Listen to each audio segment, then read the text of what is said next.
Buenas, una vez más nos encontramos para seguir hablando y aprendiendo de historia. En lecciones anteriores hemos visto cómo las principales potencias imperialistas europeas han ido ganando terreno dentro de los territorios de Asia y África. Precisamente, ustedes han estudiado ya cómo gran parte del peso de la Primera Guerra Mundial y la Segunda Guerra Mundial ha recaído sobre los hombros de estos territorios, es decir, del territorio africano y del territorio asiático.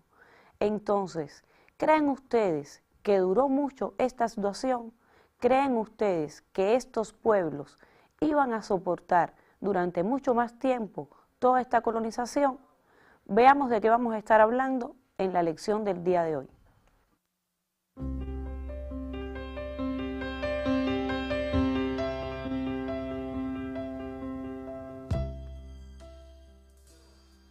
Lección número 24. Los procesos de descolonización en Asia y África.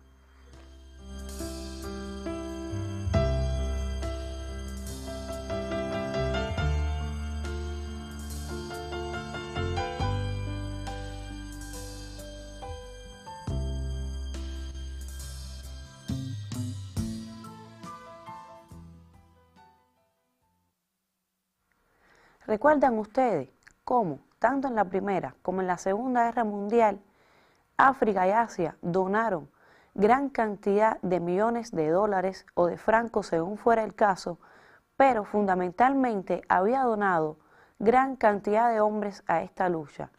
De esta gran cantidad de hombres, muchos habían perecido, por supuesto, trayendo consigo que las familias de estos territorios estuvieran en desacuerdo con estas guerras.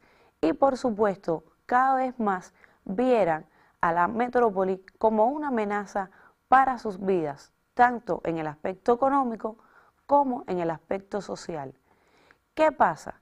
Estas contradicciones que van a empezar a surgir se van agudizando rápidamente, producto de la difícil situación en que se encontraban los territorios colonizados. Es obvio que esta situación alcanzara a toda la población debido a que todos por igual sufrían la amenaza que era el imperio de las potencias capitalistas europeas. Vamos a ver entonces a continuación la siguiente presentación.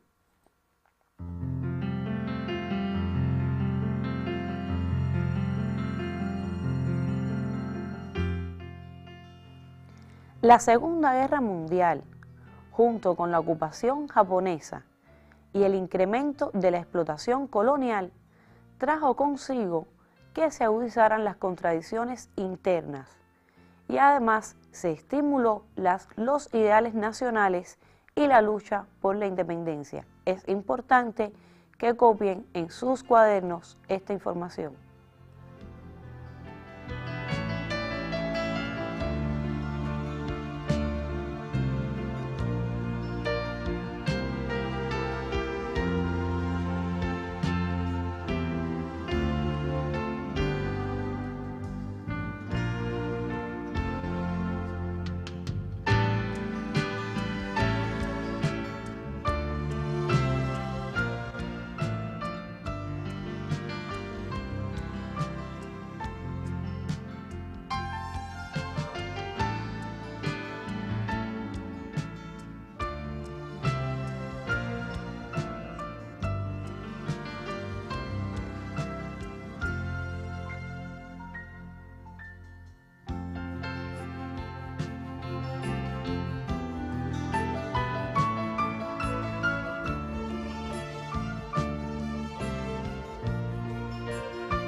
Todos estos elementos que vimos anteriormente llevan a la conclusión de que se produce un nuevo avance en la crisis del sistema de dominación imperialista.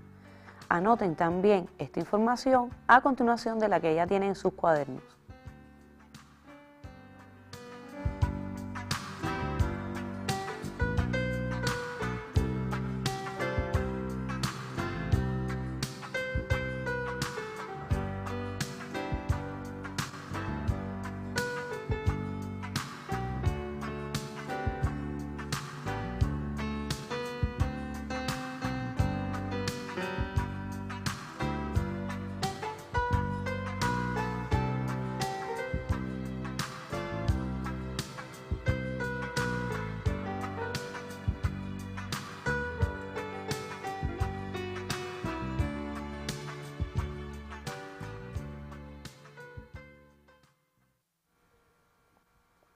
Otro aspecto importante que debemos destacar para que se produzca el despertar de la conciencia de las regiones, tanto la asiática como la africana, es el ejemplo que estaba brindando al mundo la Unión de Repúblicas Socialistas Soviéticas, conocida como la URSS.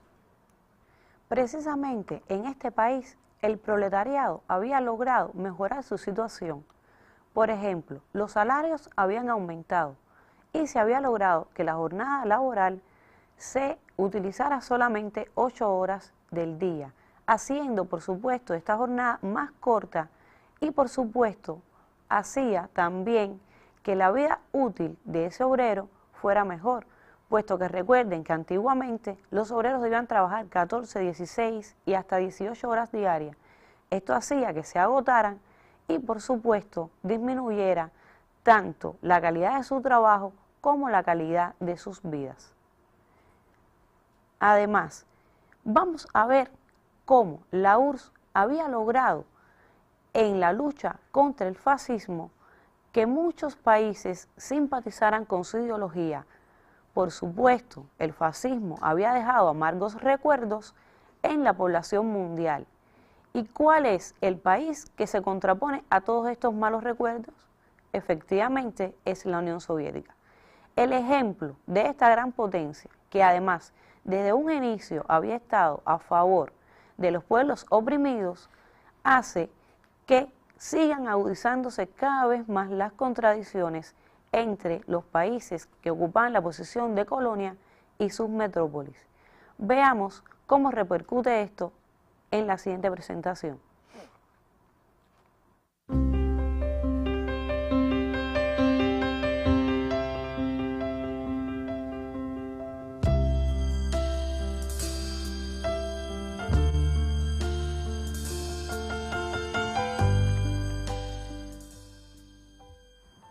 La agudización de las contradicciones entre las colonias y sus metrópolis, unido a las enseñanzas de la Revolución Socialista de Octubre, propiciaron manifestaciones revolucionarias y antiimperialistas en numerosos países coloniales y dependientes.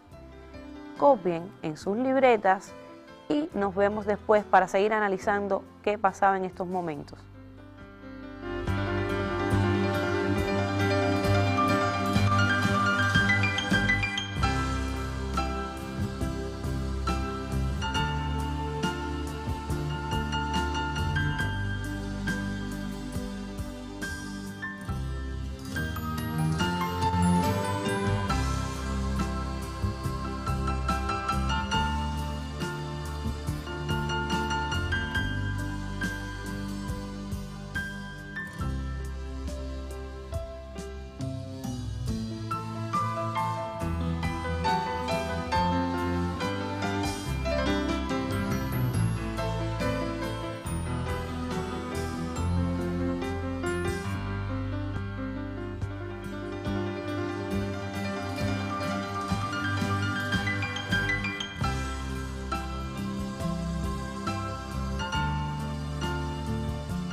A pesar de que el despertar de la conciencia revolucionaria y antiimperialista se había logrado alcanzar en varias áreas, no todos los sectores se unen a esta lucha antiimperialista. Y cuando digo lucha no me refiero al conflicto armado como tal, pero sí a aquellas manifestaciones que se comienzan a dar en contra de sus metrópolis.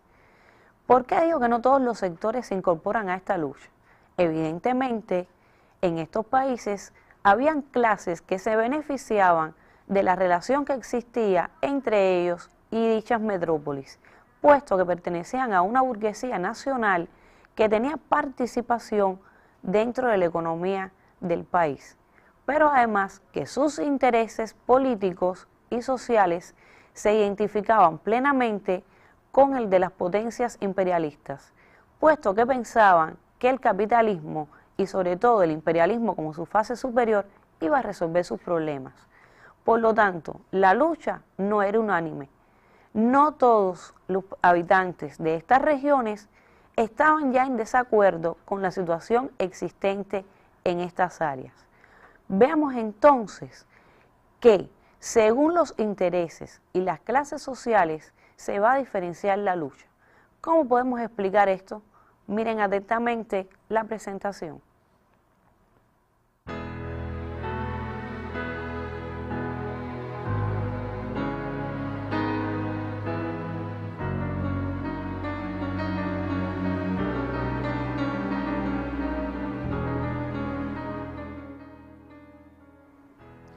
El carácter de la lucha antiimperialista y las formas de las revoluciones independentistas venían determinadas por las clases que encabezaban y dirigían la contienda. Anoten este resumen que es muy importante.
Según la idiosincrasia y por supuesto el desarrollo económico de los distintos países, iban a sumarse mayor o menor cantidad de personas a esta lucha contra las metrópolis.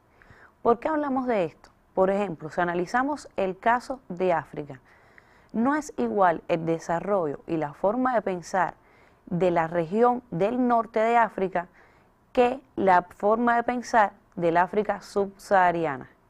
Recuerden que desde que ustedes estudiaron las antiguas civilizaciones del Oriente, por ejemplo, el caso de Egipto presentaba un gran avance, un gran desarrollo, tanto en las técnicas de agricultura, por ejemplo, como en la construcción, en conocimientos de matemáticas, etc.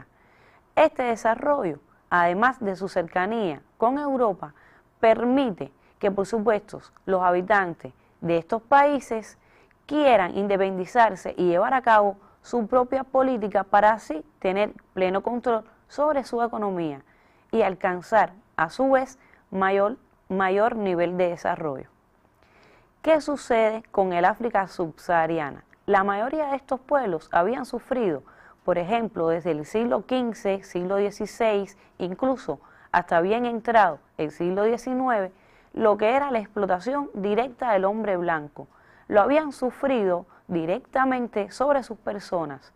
Recuerden que en lecciones anteriores nosotros hablamos, por ejemplo, de la trata negrera, las condiciones inhumanas en que eran transportados estos hombres desde su tierra natal hacia América para convertirse en mano de obra tanto en la agricultura como en la minería. Precisamente, mientras menos desarrollados eran estos países, menor era el número de personas que estaban en contra de la metrópoli. Pudiera esto sonar paradójico, puesto que ustedes dirán, bueno, si están en peores condiciones, lo más lógico es que ellos quieran su independencia. Pero ¿qué sucedía realmente? Estos países que estaban tan atrasados económicamente no tenían ni un guía ni la madurez suficiente para percatarse en muchos casos de qué realmente era lo que les estaba afectando. Muchas veces recuerden que utilizaban además la religión para explicar todas las situaciones y no se veían identificados con el verdadero problema. Vamos a ver entonces una presentación a ver qué estaba sucediendo.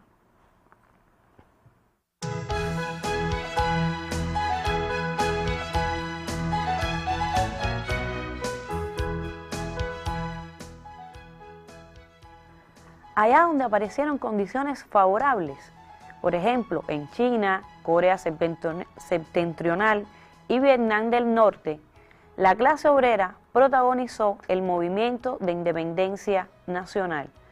Una vez más, anoten esto en sus cuadernos.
¿Por qué estas áreas, precisamente estos países que ustedes acaban de notar, presentan las condiciones favorables para que ocurra todo un proceso revolucionario?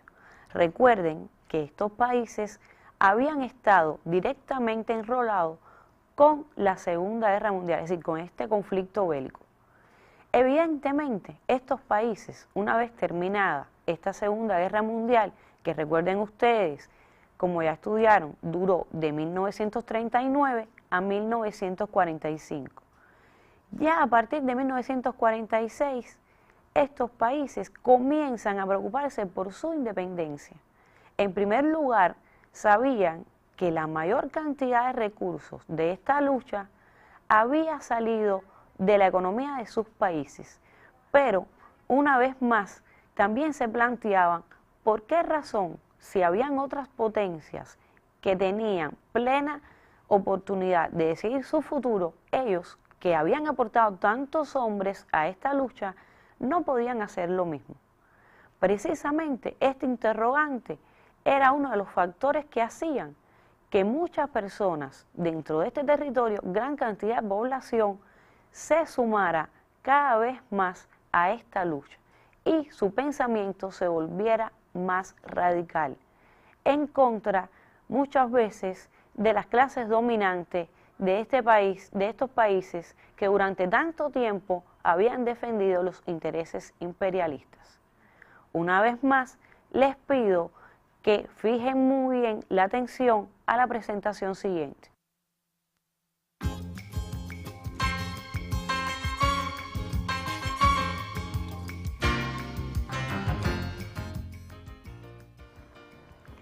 Cuando al concluir la Segunda Guerra Mundial, varias colonias se convirtieron en países independientes, se vio que la crisis del sistema colonial había encontrado una nueva fase.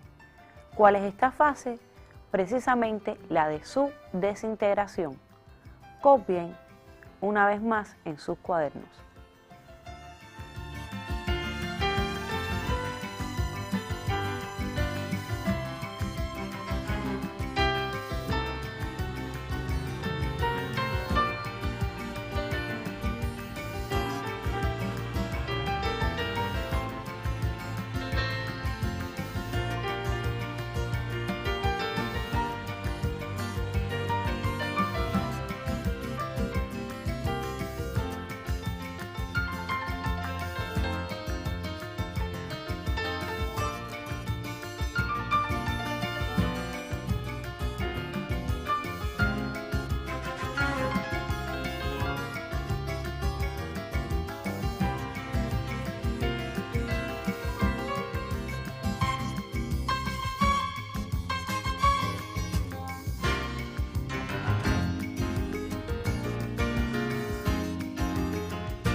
Precisamente en esta fase, donde ya el capitalismo estaba demostrando su decadencia, vamos a observar distintas formas de lucha, que van desde la resistencia pacífica hasta la lucha armada.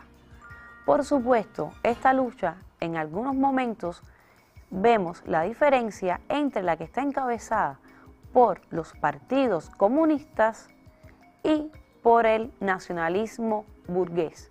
Ahí aparecen ejemplos de países que corresponden a una y otra vertiente, como es el caso por la parte de los partidos comunistas de China, Vietnam y Corea, y a su vez por el nacionalismo burgués de Indonesia, Filipinas, Birmania y la India. Deben ustedes anotar esta información que es de vital importancia.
Se hace evidente que no todas las áreas de Asia ni de África se lanzan a la lucha al mismo tiempo.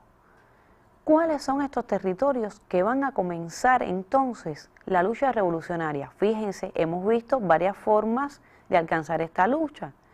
Yo espero que ustedes hayan notado la diferenciación, puesto que vimos que pueden ser de forma pacífica o mediante la toma de las armas, es decir, por la vía armada. Por supuesto, es lógico que si ustedes piensan un poquito y tratan de interrelacionar lo que hemos visto en lecciones anteriores con el tema que estamos tratando en la lección de hoy, veremos que los escenarios fundamentales de la lucha deben corresponderse con aquellos países que más directamente estuvieron enrolados dentro de la Primera y la Segunda Guerra Mundial.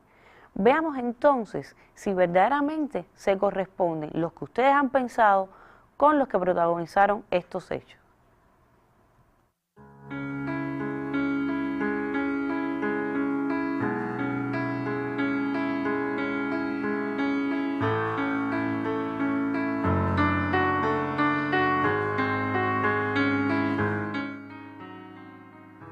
Escenarios de operaciones militares en Asia.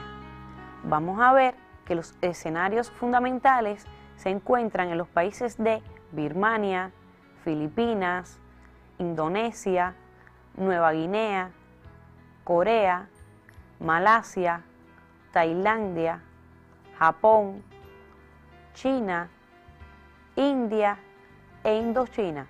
Anoten estos países para que puedan llegar a conclusiones al final de la clase.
Una vez que hayamos visto, y espero que ustedes hayan anotado en sus cuadernos, los escenarios de operaciones militares en Asia, estamos preparados entonces para ver cuáles eran en el caso de África.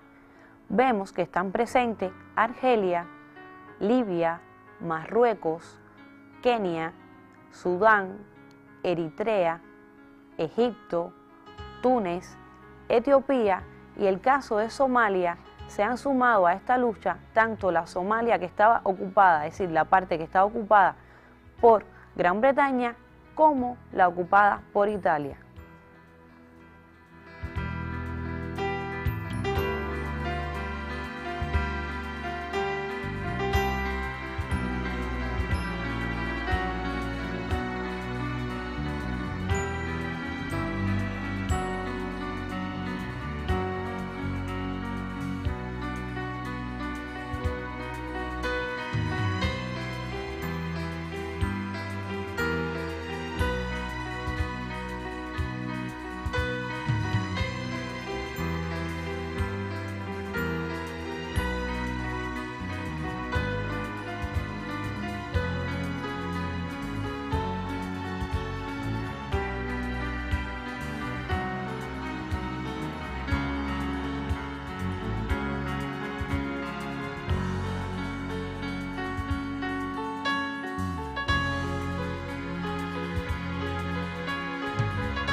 veamos que en la medida en que estos pueblos veían que su situación económica, política y social no mejoraba, se iban sumando cada vez más a las actividades revolucionarias. En un primer momento de la elección les había explicado cómo no todos los sectores se habían incorporado en esta lucha. Sin embargo, ya una vez que ha avanzado el tiempo, que ven en los intereses revolucionarios la solución de sus problemas, por supuesto, cada vez es mayor la cantidad de personas que simpatizan con estas ideas y se unen a los partidos comunistas. Un ejemplo de la dura lucha que se estaba llevando a cabo lo constituye en el territorio asiático Vietnam. El pueblo vietnamita había sufrido no solo la explotación de Francia, sino también la intervención japonesa. Recuerden ustedes, como ya estudiaron, que durante la Segunda Guerra Mundial Japón se convierte en una potencia imperialista, pero además que simpatizaba con los intereses fascistas. Una vez más vemos cómo esta potencia japonesa está tratando de invadir, y de hecho lo ha logrado en gran medida, el territorio vecino, es decir, el área asiática que rodea su isla. Precisamente, ya Vietnam y sobre todo el Partido Comunista Vietnamita no soportaba más esta situación y se lanza en una guerra contra esta invasión japonesa. Esto evidencia que ya tanto el pueblo vietnamita no quería seguir sojuzgado, como que Japón ya no podía controlar más la situación. Esto se evidencia sobre todo debido a que en estos momentos la lucha se vuelve prácticamente unánime. Dentro de muchos hombres que se destacan en esta lucha, podemos ver la figura de Ho Chi Minh. Veamos entonces cómo se puede evidenciar esto en la siguiente presentación.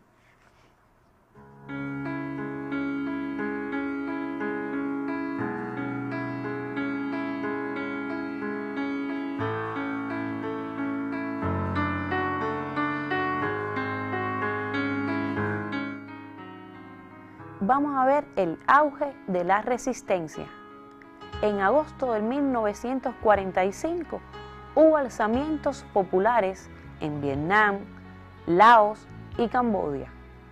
Y vemos entonces cómo ya el 2 de septiembre de 1945, es decir, apenas un mes después, se proclamó la República Democrática de Vietnam. Se designó presidente a Ho Chi Minh. Copien en sus cuadernos.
En sus pantallas están viendo una fotografía del líder Ho Chi Minh.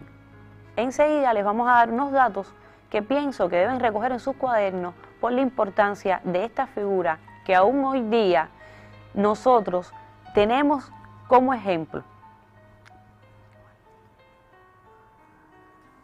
Ho Chi Minh dirigió a los vietnamitas en su lucha contra las fuerzas francesas y japonesas que dominaban el país. Sus tropas, denominadas Viet Minh, tomaron el control del país después de la rendición de Japón en 1945 y se proclamó la República Democrática de Vietnam, de la que pasó a ser presidente.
En la década del 40, Corea adoptó la táctica de guerrillas, es decir, de la lucha de guerrillas, para derrotar a los japoneses.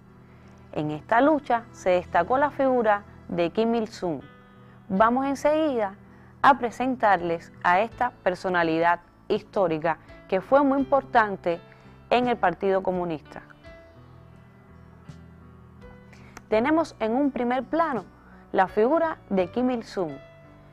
Este compañero, y lo llamamos así porque fue amigo de muchos pueblos, estuvo en la cabeza del Partido Comunista. Desde un inicio trató de mejorar la situación del pueblo coreano, llevó a cabo la nacionalización de sus industrias y además trató de perfeccionar o de mejorar las condiciones de vida de los campesinos. Para ello llevó a cabo una reforma agraria. Además, por primera vez en las escuelas coreanas se comenzó a impartir este idioma por encima del idioma francés, que era lo que hasta el momento estaba presente en las escuelas. Esto quizás a ustedes no les parezca significativo, pero por primera vez el pueblo coreano podía defender a ultranzas su idiosincrasia. Hasta el momento hemos analizado varios ejemplos dentro de la parte asiática del continente euroasiático. Sin embargo, ¿qué pasaba en África? Bueno, al igual que en Asia, muchos países se habían identificado con la corriente revolucionaria e incluso muchos partidos comunistas comenzaban a ganar un papel protagónico. Uno de estos ejemplos, para ilustrarles qué sucedía, lo representa el caso de la lucha en Argelia. Este país también tuvo que luchar contra su metrópoli. Incluso coincidíamos en la metrópoli, puesto que ahora hemos visto la lucha principalmente contra Francia. En el caso de Argelia va a suceder lo mismo. ¿Creen ustedes que con las experiencias que se habían dado en Asia, los franceses o la burguesía francesa específicamente se queden de brazos cruzados? Vamos a ver cuál fue la reacción de esta burguesía.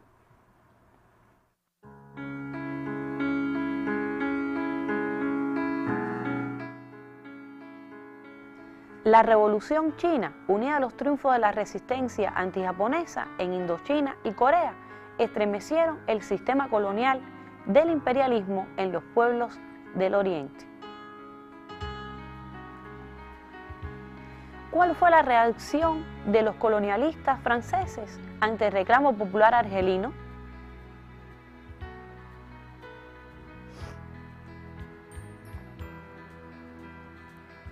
Las manifestaciones se convirtieron en sangrientas carnicerías. solo en una semana asesinaron en una región al este de Argelia a 45.000 argelinos. Y además, las organizaciones nacionalistas fueron disueltas y muchos de sus líderes encarcelados. Anoten esta información.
Jawari Boumediene es la figura que más se destaca al frente de la lucha del pueblo de Argelia.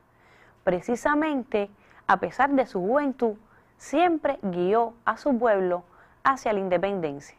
Tras largos 8 años, Argelia lo logró, y a Francia, que ya se había desgastado bastante, tanto en los dos conflictos mundiales como propiamente en esta lucha, no le quedó otra opción que liberar al pueblo de Argelia. Pueden ustedes, dentro del material que le hemos facilitado, junto al facilitador, encontrar otras fechas de independencia, tanto de Asia como de África, y les recomiendo que realicen la última actividad. Yo, en estos momentos, tristemente, me queda solamente que decirles adiós, pero los espero nuevamente en otro encuentro con la historia.